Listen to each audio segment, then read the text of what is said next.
guys, I wanted to show you some ways that I have used Genially. So the purpose of this video is to get ideas on why one would use Genially. So here we go. I'm just going to blast through some of these. This Genially is created to give to students at the beginning of our 4.1 unit, and you can tell some of these do not have links yet. If it has an arrow, it's not going to be clickable.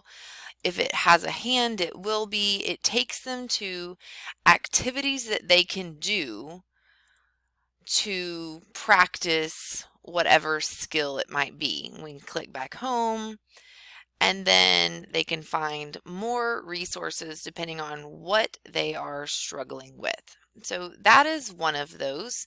You can see it's visually appealing, and it's just something, it's very easily embeddable.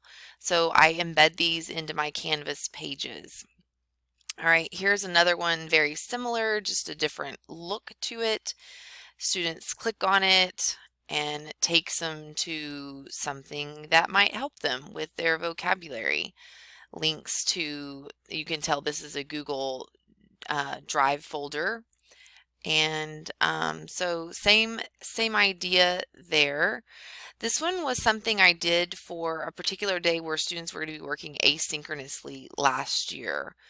So they could go through and click. Now this is something that's already created in Genially. I just needed to put my information in there.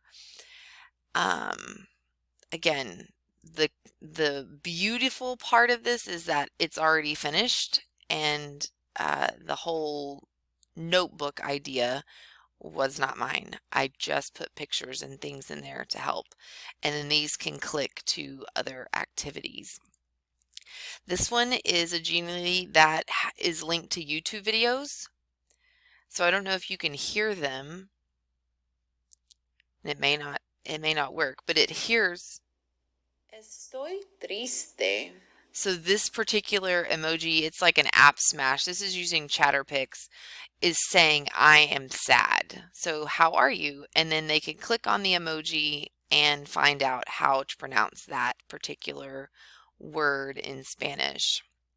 The same thing, we've got some pronunciation help, seeing the word, hearing the word. It's just beautiful and not the same, the same presentation. So these are the same way. This is an app smash with Chatterpix. This is my little girl. Mackenzie. So she said, Me llamo Mackenzie. So kids can look through this and find the structure as well as the pronunciation. This is my virtual classroom. It links to different things, to my Twitter, to the Frisco ISD website. It can give information about myself. It links to other pages in this. So like if I click on extra resources, you can see here are things students can do. It links back to other pages telling the students about myself.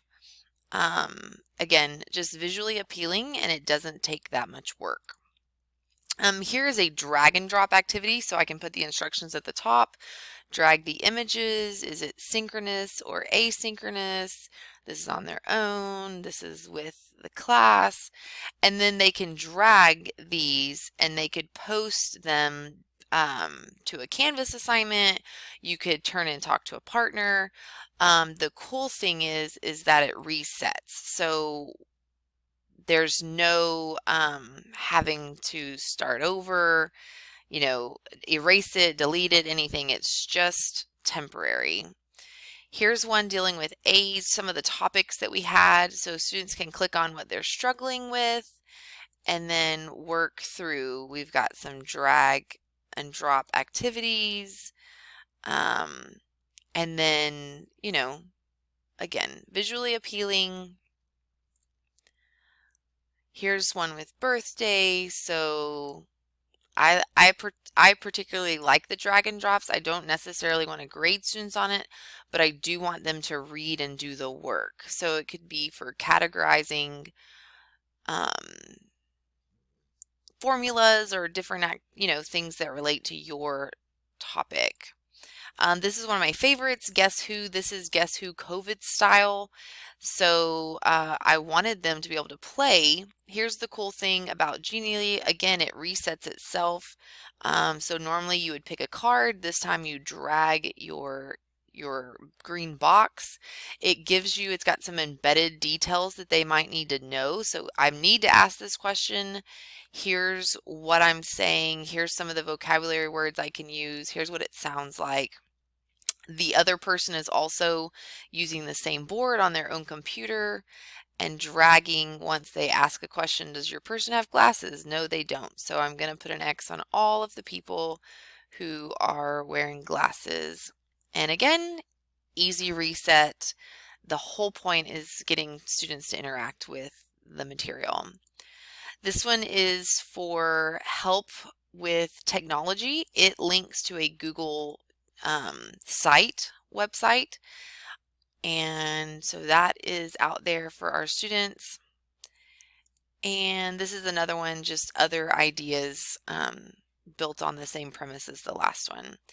Genially can be very cool, very easy to embed, very visually appealing, and I think you should try it.